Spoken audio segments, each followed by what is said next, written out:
सरकारने आणि विशेष करून मुख्यमंत्री फडणवीस साहेबांनी सगळ्या मागण्यांची अंमलबजावणी करणं आवश्यक आहे. ती अंमलबजावणी त्यांनी करावी. कारण कुपोषणाच्या काळात चौथ्या दिवसापासून ऑटोमॅटिक तोंडाला पाणी यायला सुरू होतं. आज दुसऱ्या दिवसापासूनच ती सुरू झाली.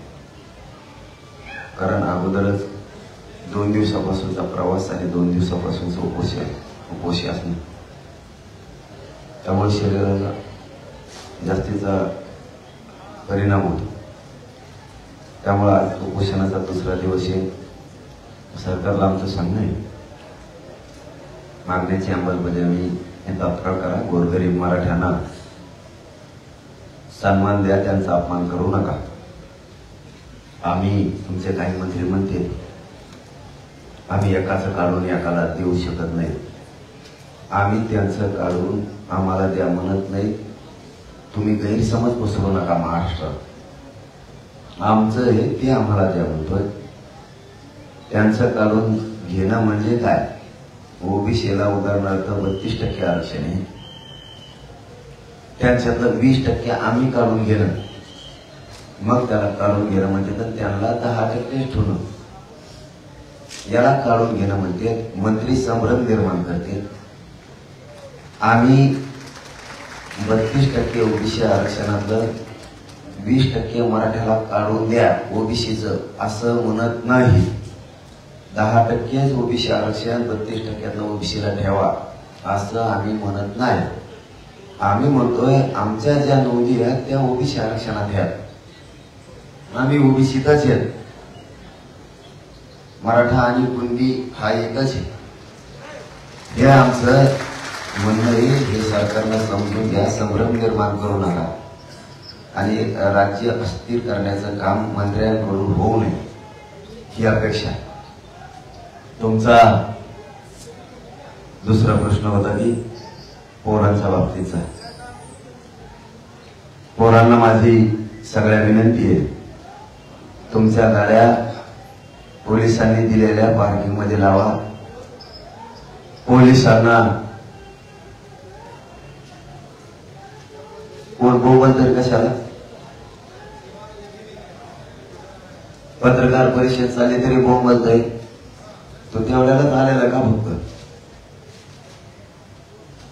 काय करायचं काय नाही करायचं हे असले पक्षाने पाठवलेले असते. त्यांना काय देणं घेणं नाही. काय सांगितलंय काय करायचं. माणसं बोलत असले तरी पण त्यांनी काय सांगितलं हे ऐकून लोकांना सांगायचं नाही. फक्त तिथं जाऊन आरडायचं. यांनी केव्हा मुंबई बघितलेली नसती. या ते पक्षाचे चमचे असते ते. आणि या त्या चमच्या अवलादीमुळं आपल्या गोरगरिबांच्या भविष्यावर अडचण येते. कारण यांना कधी समाज बाप नाही वाटला. यांना नेतेच बाप वाटले हमेशा. म्हणून आमच्यासारख्या 7 करोड गरीब मराठ्यांचं वाटलं झालं. आम्हाला आरक्षण पाहिजे, राजकारण नाही करायचं. आणि मुख्यमंत्र्याला नेमकं राजकारण करायचे, आरक्षण द्यायचं नाही. ज्या ज्या स्पॉटवर पोर असतील त्यांना विनंती आहे, संयम धरा. वाट बघू आपण. शांत राहा. आपण वाट बघू. रस्ते तुम्ही रस्त्याला गाड्या लावण्याऐवजी त्यांनी सरकारनं आणि पोलिसांनी दिलेल्या मैदानावर लावा. माझी विनंती आहे तुम्हाला. आता सगळ्या मुंबईत मराठी झाले. कारण मुंबईत त्यांनी बघू नये येऊ नये का?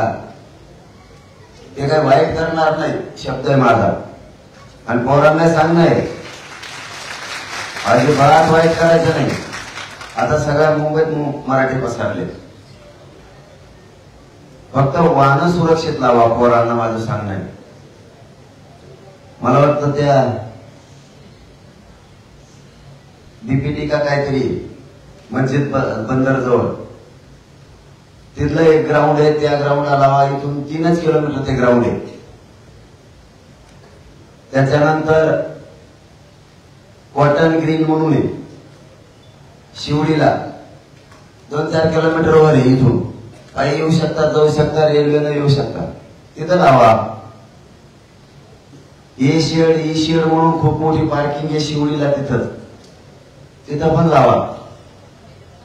तुम्ही जर गाड्या व्यवस्थित तुमच्या सुरक्षित लावल्या ना, तुम्ही जरी आझाद मैदानला आले किंवा इकडं तिकडं बाप्पाच्या पाय पडून आले किंवा इकडं तिकडं फिरून आले, तर तुम्हाला पुन्हा तुमच्या गाडीपाशी जाऊन जेवण करता येईल, पाणी पिता येईल. पाऊस आला तर तुम्हाला तुमच्या गाडीत झोपता येईल. म्हणून ह्या गोष्टी समजून घ्या. तुमच्या गाड्या पार्किंगला लावा. आणि इथून वाशीचं मैदान जास्तीत जास्त 20-22 किलोमीटरवर आहे फक्त. तिथं काही गाड्या लावा. आणि रेल्वेनं 5 रुपये घेते आझाद मैदानला यायला. आझाद मैदानावर तुम्ही 1-2-3 मिनिटात चलत येता. त्यामुळं काही जणांनी तिकडं वाशी मार्केटला गाड्या लावा आणि तिथं सगळं व्यवस्थित होत आहे.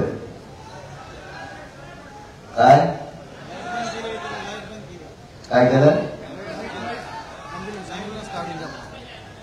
अँब्युलन्स आहे की नाही पुढं?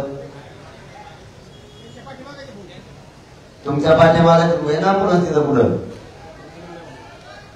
उचलून न्या ना. ड्रायव्हर जाय, डॉक्टर आहेत ना, डॉक्टर जा तिकडे. आपल्या डॉक्टर आणले का? आपले डॉक्टर घरी झोपले काय? गेले का? जा लवकर. डॉक्टर यायला लागले रे बरोबर. आपण बरं का काय अँब्युलन्स आणायला सांगितलं होतं ना? हा कुठे मग आली काय? ते एका जागेवर 2-4 अँब्युलन्स घेऊन घ्यावा तिकडे आपल्या आताच जाऊन ठेवून म्हणा, म्हणजे तिथंच तपासता येईल. आपल्या पोरांनी सगळ्यांनी इथं जे ग्राउंडवर आहेत त्यांना सांगतो, तुम्हाला जर कोणाचा फोन आला तर त्यांना सांगा तिकडं मार्केटला गाड्या लावा आणि पायी या. शांततेत आंदोलन पार पाडून जिंकायचे, समजून घ्या. गोंधळ घालणाराचा काय उद्देश आहे मला नाही माहित, पण त्या गोंधळ घालणाऱ्याला सांगा की तुम्ही आंदोलनाची दिशा शांततेत ठेवा. सध्या बघू ना मजा, किती दिवस काय करते ते देत का नाही, यांची काय इच्छा आहे. संयमानं शांततेनं राहा, सगळे माझी विनंती. आता कुठं आहे?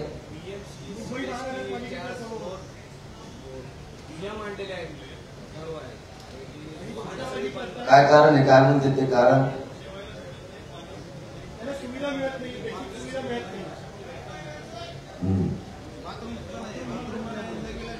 मग आता ते देणं तर काम आहे ना. बीएमसीचा कोण असतो इथं? आयुक्त असतो का इकडं? मग आयुक्ताचं काम आहे ना. पोरं व्हायता गेले बीएमसीच्या आणि महानगरपालिकेच्या. आणि पुढं बीएमसी महानगरपालिका एकच असं सीएसटी. बीएमसीच्या समोरचे आणि सीएसटीच्या समोरच्या पोरांना विनंती आहे, शांततेनं घ्या, नका मिळू देऊ. तुम्हाला जेवायला मिळालं नाही, तुम्हाला पाणी मिळू द्या नाही मुख्यमंत्री, कारण प्रशासक बसलेला असणार आहे सध्या. त्याच्यामुळे कंट्रोल सगळा मुख्यमंत्र्याचा असणार आहे. पण कधी ना कधी वेळ बदलत असती. तुम्ही रिटायर जरी झाले तरी आयुक्त साहेब सुट्टी देणार नाही, कारण मराठ्याच्या पोराचं पाणी तुम्ही बंद केलं. तुम्हाला वाटत असेल मी नोकरीला मला कोणी काही करीत नाही, पण चांगल्या चांगल्याला जिरलेली आहे तर तुमचा काहीच विषय नाही. कधी ना काही बदल होत असतो. त्या टायमाला सगळा हिशोब होणार आहे. त्यांचं नाव फक्त लिहून ठेवा, बीएमसी आयुक्त कोण आहे. आपल्याला कामाला 10 वर्षाला 20 वर्षाला रिटायर झाल्यावर का होईना, मुख्यमंत्र्यांचं ऐकून आमच्या पोराचं पाणी बंद केलं, बाथरूम बंद केले, दुकानं बंद केले.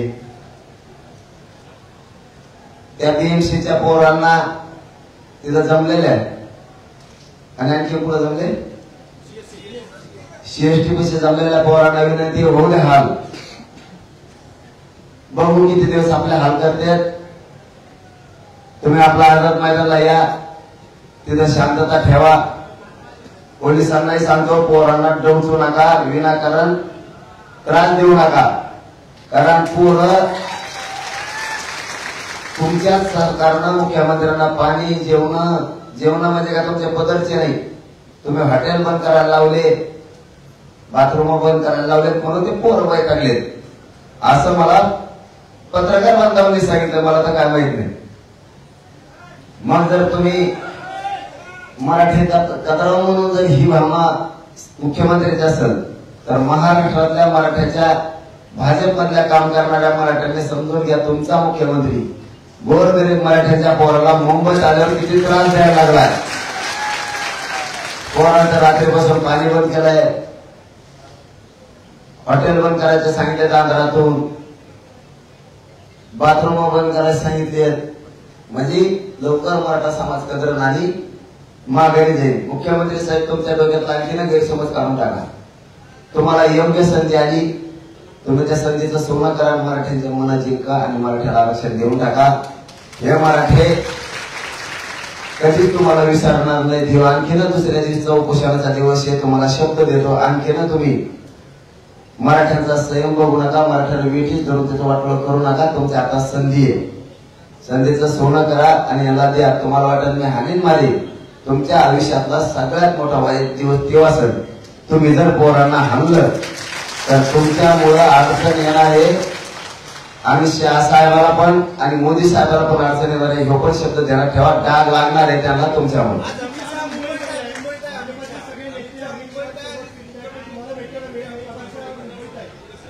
काय म्हणले?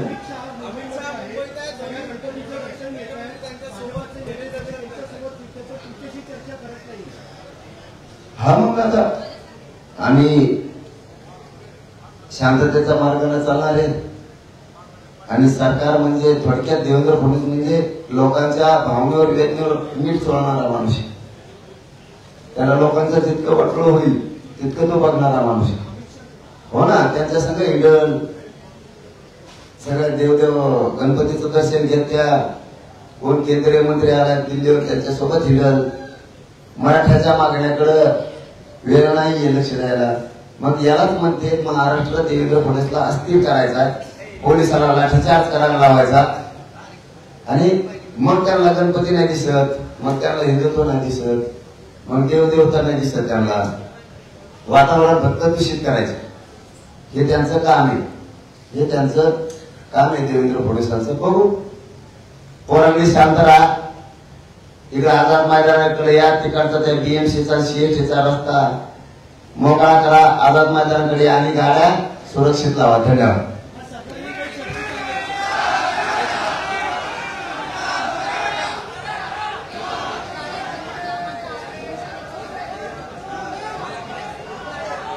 मी गाड्या घेऊन जा बोललो, पण मार्केटला, मैदानावर त्यांची मुंबई काल जाम झाली. गाड्या मैदानाला नेऊन लावून मुंबई मोकळी करा, मुंबई आपली आहे. मी काय गाड्या घेऊन त्यांना उलट सांगितलं नाही तिकडे घेऊन जा गावाकडे. हे सरकारनं पसरलं. आपल्याला मुंबई सांभाळायची, रोडवर लावलेल्या गाड्या मैदानावर लावा आणि मोकळं करा असं बोललेलं. त्याचा गैरअर्थ केला आणि मी सांगितलं की मुंबई मोकळी करा. नुसते पै माणसं चालल्याने काय अडचण होती का?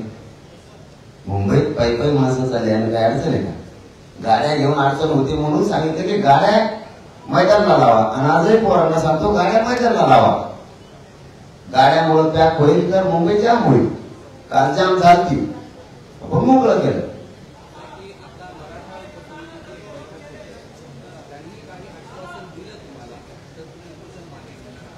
मला पाहिजे अंमलबजावणी. मी कोणाच्या शब्दावर, आश्वासनावर उपोषण मागे घेणार नाही.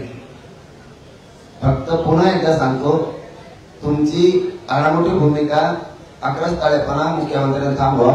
पोराला फक्त माझ्या बोर्ड लागता कामा नये हे मात्र तुम्ही समजून घ्या.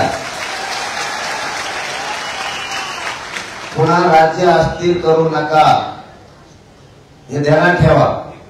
राज्य जर अस्थिर झालं रे बाबा तर जबाबदार मुख्यमंत्री देवेंद्र फडणवीस असणार आहे.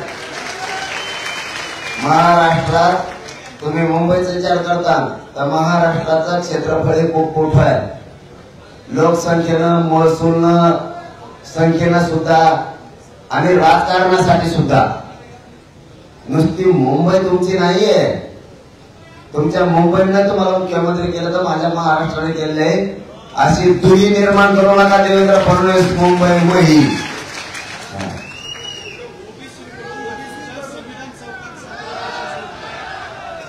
त्याचा मला नाही देणं. ते प्रश्नच मला विचारू नका.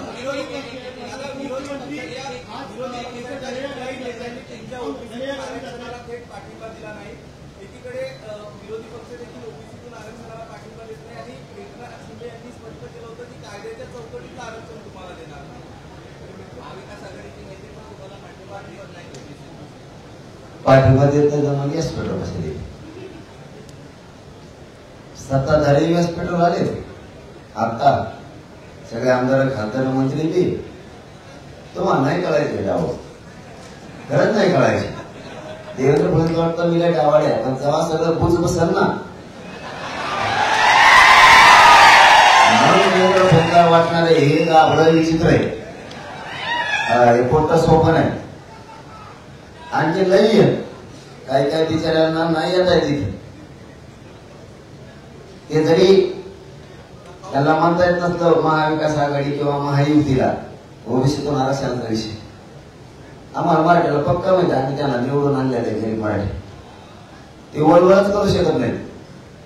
त्यामुळे दोन्ही बसत. आता मग तर 25-26 जण येऊन गेले कांदा आज आमदार, खासदार मध्ये. ते सगळ्या पक्षाचे आहेत आणि सत्तेत ते घेत. त्याचं टेन्शन नाहीये मला. मला टेन्शन याचं आहे गोर गरिबांना फडणवीस का अडवतो? काय मिळणार आहे राज्य अस्थिर करून? सत्ता पुन्हा मिळणार आहे? गेलीच म्हणून समजा. कधीच मिळणार नाही तुम्हाला सत्ता पुन्हा. मराठीचा वाटा आता गेला. मुंबई थोडी आहे, राज्य लय मोठं आहे क्षेत्रफळानं. सगळ्यात बाबतीत राजकीय क्षेत्रफळ, महसुली संख्येचं ती भ्रम काढून टाका लवकर.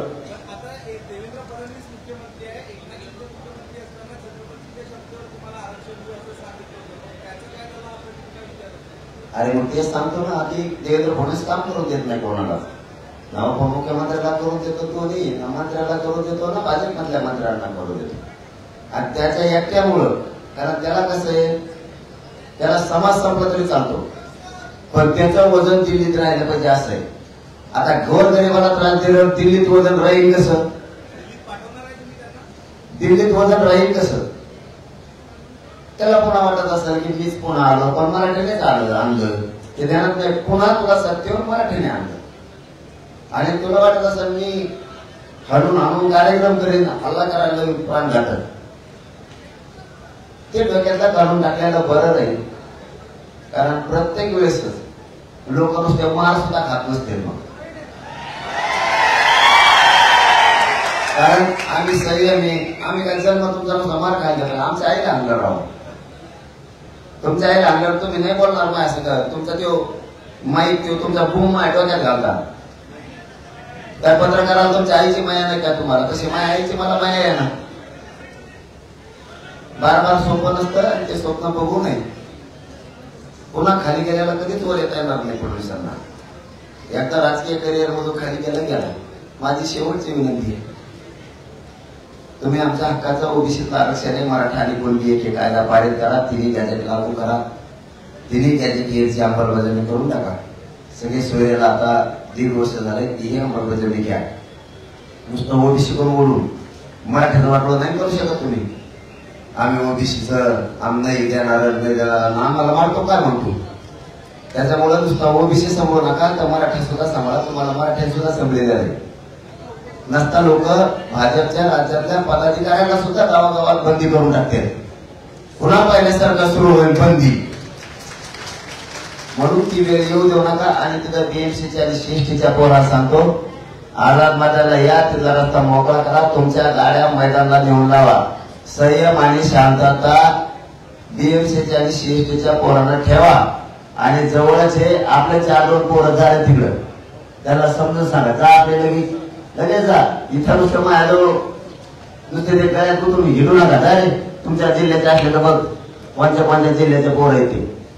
जा तिकडे जाऊन ये. 2-4 जण घेऊन जा. बीडचे आहेत का बघा कोणी, नाशिकचं कोणी आहे का बघा, शेवळे घेऊन जा.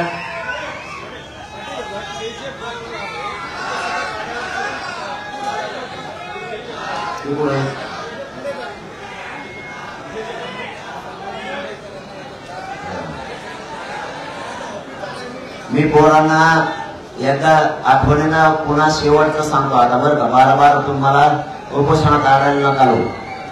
गोरगरीब मुंबईच्या मराठा ते जे गोरगरीब आहेत त्यांना त्रास होता कामा नये. इथं जे कुठंतरी उड्डाण पूल आहे त्या उड्डाण पुलावरती पूर येतं. त्या गाड्या तुमच्या काढा आणि मैदानाला नेऊन लावा. आणि पोलिसाला सरकारला सांगणं तुम्ही त्यांना मैदान द्यायला म्हणून त्या गाड्या लाविना.